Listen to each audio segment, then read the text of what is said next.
ಚಿನ್ನವನ್ನು ಮಾರುವ ಬುದ್ಧಿವಂತರ ಆಯ್ಕೆ Hindustan gold company. Hindustan gold company, ಇದು ನಿಮ್ಮ ಕಂಪನಿ ಅಲ್ಲ, ನಮ್ಮೆಲ್ಲರ ಕಂಪನಿ. ಕಾಂಗ್ರೆಸ್ನಲ್ಲಿ ಮತ್ತೆ ಶುರುವಾಯಿತಾ ಸಚಿವ ಸ್ಥಾನದ ರೇಸ್. ನನ್ನನ್ನು ಸಚಿವನನ್ನಾಗಿ ಮಾಡಿ ಎಂದ ರಾಣಿಬೆನ್ನೂರು ಶಾಸಕ ಪ್ರಕಾಶ್ ಕೋಳಿವಾಡ ಬೇಡಿಕೆಗೆ ಪ್ರಮುಖ ಕಾರಣ ಏನು ಗೊತ್ತಾ? ಹಾಯ್ ಹಲೋ ನಮಸ್ಕಾರ ವೀಕ್ಷಕರೇ, ಕರ್ನಾಟಕ ಟಿವಿಗೆ ಸ್ವಾಗತ. ನಾನು ಯೋಗೇಶ್ ಈಶ್ವರ್. ನೀಟಾಗಿ ನಿಯತ್ತಾಗಿ ಅಭಿವೃದ್ಧಿ ಮಾಡ್ಕೊಂಡು ಜನ ಕೊಟ್ಟಿರೋ ನಂಬಿಕೆಯನ್ನು, ಜನ ಹಾಕಿರೋ ಮತವನ್ನು ಎಲ್ಲವನ್ನ ಅದಕ್ಕೆ ನ್ಯಾಯ ಒದಗಿಸುವಂಥ ಆಡಳಿತವನ್ನು ಮಾಡ್ಕೊಂಡೋಗಿ 135 ಸ್ಥಾನ ಗೆದ್ದಿದ್ದೀರ ನೀವು ಅಂತ ಒಂದಷ್ಟು ಜನ ರಾಜಕೀಯ ವಿಶ್ಲೇಷಕರು ಹೇಳ್ತಾರೆ. ಇಷ್ಟೆಲ್ಲ ನೀಟಾಗಿ ಫುಲ್ ಮೆಜಾರಿಟಿ ಕೊಟ್ಟರು ಕಾಂಗ್ರೆಸ್ನಲ್ಲಿ ಸಮಸ್ಯೆ ಬಗೆಹರಿತಾ ಇಲ್ಲ. ಒಂದಷ್ಟು ಜನ ಪತ್ರ ಬರೀತಾರೆ ಸಚಿವರ ವಿರುದ್ಧ, ಒಂದಷ್ಟು ಜನ ಸಚಿವರು ಶಾಸಕರ ವಿರುದ್ಧ ಕಂಪ್ಲೇಂಟ್ ಹೇಳ್ತಾರೆ, ಒಂದಷ್ಟು ಜನ ಸೀನಿಯರ್ಗಳು ಲಿಂಗಾಯತ ಅಧಿಕಾರಿಗಳು ಸರಿಯಾಗಿ ನಡೆಸ್ಕೊತಿಲ್ಲ ಅಂತಾರೆ, ಒಂದಷ್ಟು ಜನ ಮೂರು ಜನ DCM ಬೇಕು ಅಂತಾರೆ, ಒಂದಷ್ಟು ಜನ ಸಚಿವರುಗಳ ವಿರುದ್ಧ ಕಂಪ್ಲೇಂಟ್ ಹೇಳ್ತಾರೆ, ಇನ್ನೊಂದಷ್ಟು ಜನ DK ಶಿವಕುಮಾರ್ ಅವರು CM ಆಗಬೇಕು ಅಂತಾರೆ, ಮತ್ತೊಂದಷ್ಟು ಜನ ಇರೋವರೆಗೂ ಸಿದ್ದರಾಮಯ್ಯ ಅವರೇ ಈ ಸರ್ಕಾರದಲ್ಲಿ, ಮತ್ತೆ ಅವ್ರು ಬದಲಾಗಬೇಕು ಅಂದರೆ ಪರಮೇಶ್ವರ್ ಅವ್ರು ಕರ್ಕೊಬತ್ತೀವಿ ಅಂತಾರೆ. ಹಿಂಗೆಲ್ಲ ಸಮಸ್ಯೆಗಳಿದ್ದರೆ ಸರ್ಕಾರ 5 ವರ್ಷ ಪೂರೈಸೋಕ್ಕಾಯ್ತದ? ಆ ಕಡೆ ಪ್ರತಿಪಕ್ಷದವರು BJP ಮತ್ತು JDS ಅವರು ರಣ ಹದ್ದುಗಳ ಥರ ಕಾಯ್ತವ್ರೆ, ಸಿಕ್ಕರೆ ಹಂಗೆ ಕ್ಯಾಚ್ ಹಾಕಬಿಡೋಣ, ಕೆಡವಾಕ್ಬಿಡೋಣ ಸರ್ಕಾರ ಅಂತ.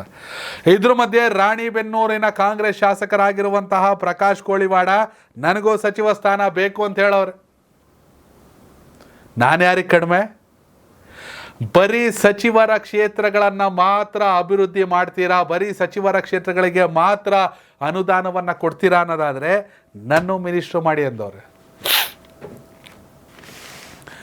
ರಾಣಿಬೆನ್ನೂರು ಸೇರಿದಂತೆ ಹಾವೇರಿ ಜಿಲ್ಲೆಯ ಅಡಿಕೆ ಬೆಳೆಗೆ ತೋಟಗಾರಿಕೆ ಇಲಾಖೆಯಿಂದ ಸಹಾಯಧನವೂ ಸೇರಿದಂತೆ ರೈತರ ಸಮಸ್ಯೆಗಳಿಗೆ ಬಗೆಹರಿಸೋ ಕೆಲಸವನ್ನು ಸರ್ಕಾರ ಮಾಡ್ತಾ ಇಲ್ಲ. ಕಾಂಗ್ರೆಸ್ನ ಶಾಸಕರು ಮಾತಾಡಿರೋದಿದು. ಯಾರೋ BJP ಅವರು JDS ಅವರು ಆರೋಪ ಮಾಡ್ತಾರೆ ಅಂದರೆ ಓಲೆ ಬಿಡು, ವಿರೋಧ ಪಕ್ಷದವ್ರು ಮಾಡ್ತಾರೆ ಸರ್ಕಾರದ ವಿರುದ್ಧ ಅಂತ. ಇದು ತನ್ನದೇ ಸರ್ಕಾರದ ವಿರುದ್ಧ ರಾಣಿಬೆನ್ನೂರಿನ ಕಾಂಗ್ರೆಸ್ ಶಾಸಕ ಪ್ರಕಾಶ್ ಕೋಳಿವಾಡ ಮಾಡಿರುವಂಥ ಆರೋಪ. ತೋಟಗಾರಿಕೆ ಬೆಳೆಗಳಿಗೆ ರೈತರಿಗೆ ಸಮಸ್ಯೆಗಳಿಗೆ ಬಗೆಹರಿತಾ ಇಲ್ಲ, ಇತರೆ ಬೆಳೆಗಳಿಗೆ ಸಮಸ್ಯೆ ಬಗೆಹರಿತಾ ಇಲ್ಲ, ಕ್ಷೇತ್ರದಲ್ಲಿ ಅಭಿವೃದ್ಧಿ ಆಯ್ತಿಲ್ಲ, ಕೇವಲ ನೀವು ಮಿನಿಸ್ಟ್ರುಗಳಿಗೆ ಮಾತ್ರ ಮನವೊಲಿಸೋ ಕೆಲಸ ಮಾಡ್ತಾ ಇದ್ದೀರಾ ಅಂತ CM ಮತ್ತು DCM ವಿರುದ್ಧ ಹರಿಯಾಯ್ತವ್ರೆ. ಸರಿ, ನೀವು ಸಚಿವರಿಗಷ್ಟೇ ಬೆಲೆ ಕೊಡ್ತೀರಾ, ಅವರ ಉಸ್ತುವಾರಿ ಇರೋ ಜಿಲ್ಲೆಗಳನ್ನ ಅಭಿವೃದ್ಧಿ ಪಡಿಸ್ತೀರಾ, ಅವ್ರವ್ರ ಕ್ಷೇತ್ರಗಳನ್ನ ಮಾತ್ರ ಅಭಿವೃದ್ಧಿ ಪಡಿಸ್ತೀರಾ ಅಂದರೆ ನನ್ನ ಮಿನಿಸ್ಟ್ರು ಮಾಡಿ, ಇಲ್ಲ ಅಂದರೆ ಪರಿಣಾಮ ನೆಟ್ಟಾಗಿರೋದಿಲ್ಲ ಅನ್ನೋ ಮಟ್ಟಕ್ಕೆ ಆವಾಜ್ ಅಂತ ಅಲ್ಲ, ವಾರ್ನಿಂಗನ್ನು ಕೊಟ್ಟವ್ರೆ. ಕುಮಾರಸ್ವಾಮಿ ಅವರು ಹೇಳ್ತಾರೆ, ಲೋಕಸಭೆ ಚುನಾವಣೆ ಆದಂಗೆ ನೋಡ್ತಾ ಇರಿ, ಒಂದಷ್ಟು ಒಬ್ಬ ಪ್ರಭಾವಿ ಸಚಿವನೊಬ್ಬ ತನ್ನ ಅಕ್ರಮಗಳಿಂದ ಪಾರಾಗಲು BJPಗೆ ಬರ್ತಾರೆ, ಅವ್ರ ಜೊತೆ 50-60 ಜನ ಬರ್ತಾರೆ ಅಂತ.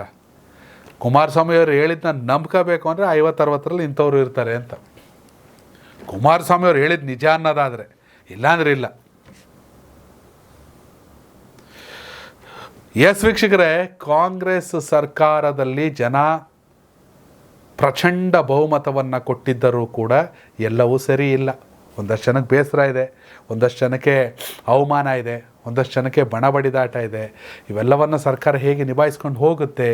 ಸಿದ್ದರಾಮಯ್ಯ ಮತ್ತು DK ಶಿವಕುಮಾರ್ ಅವರ ಜೋಡೆತ್ತಿನ ಸರ್ಕಾರ 5 ವರ್ಷವನ್ನು ಕಂಪ್ಲೀಟ್ ಮಾಡುತ್ತಾ? ಓಕೆ, ಅದು ಆ ಕಡೆಗೆ ಇರಲಿ.